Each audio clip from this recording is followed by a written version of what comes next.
Considérons Abraham, car il est une des grandes figures représentatives des pionniers de la voie céleste. Nous commencerons en redisant une chose qui est tellement vraie d'Abraham, mais qui doit être vraie et qui est toujours vraie de chaque pionnier spirituel, de tous ceux qui vont de l'avant et qui explorent le royaume céleste. C'est ce sens, cette profondeur, ce sens inné d'une destinée. Étienne nous a dit cela concernant Abraham. Le Dieu de gloire apparut à notre père Abraham, acte 7.2, quand il était en Our de Chaldée.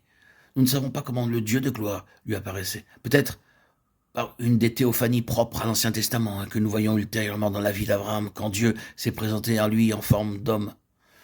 Nous ne le savons pas, mais nous savons que sa vie entière en fut affectée, introduisant en lui ce sens immense d'une destinée, un sens de la destinée qui éradiquait sa vie passée et qui créait en lui une profonde insatisfaction, mais une insatisfaction positive, un profond et sain mécontentement.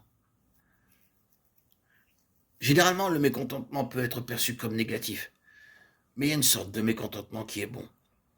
Veuille Dieu que beaucoup plus de chrétiens soient ainsi. Il y avait eu en Abraham l'amorce d'un désir qui croissait et se précisait au cours des années et rendait impossible pour lui d'accepter autre chose que la pleine pensée de Dieu. Il ne pouvait pas accepter une relation de seconde main avec Dieu. Bien sûr, la conscience de tout cela devait croître. Il devait encore réaliser progressivement ce que cela signifiait. Il avançait sur cette voie. Il arrivait à un certain endroit et pensait peut-être qu'il était parvenu au but, et alors il constatait qu'il n'en était rien et qu'il devait aller encore plus loin. Il pensait peut-être maintenant ça y est, mais pas du tout. Il y a encore autre chose.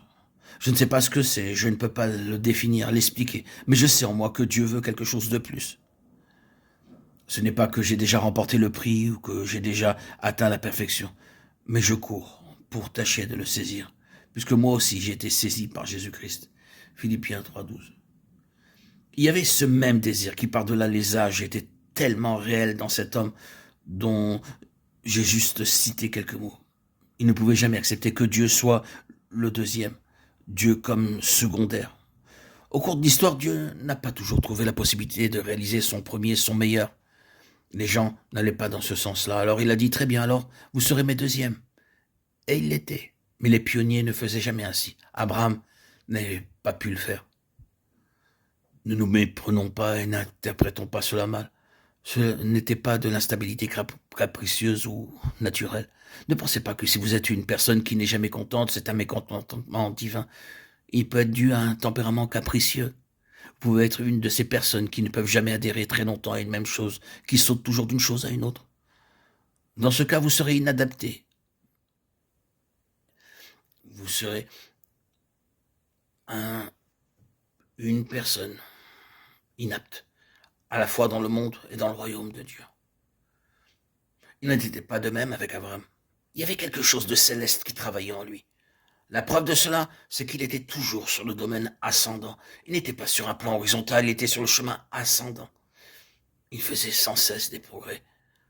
Non seulement sur le plan terrestre, mais spirituellement. Maintenant, à côté d'Abraham, il y avait Lot. Et Lot était un homme qui cherchait toujours la sécurité ici-bas.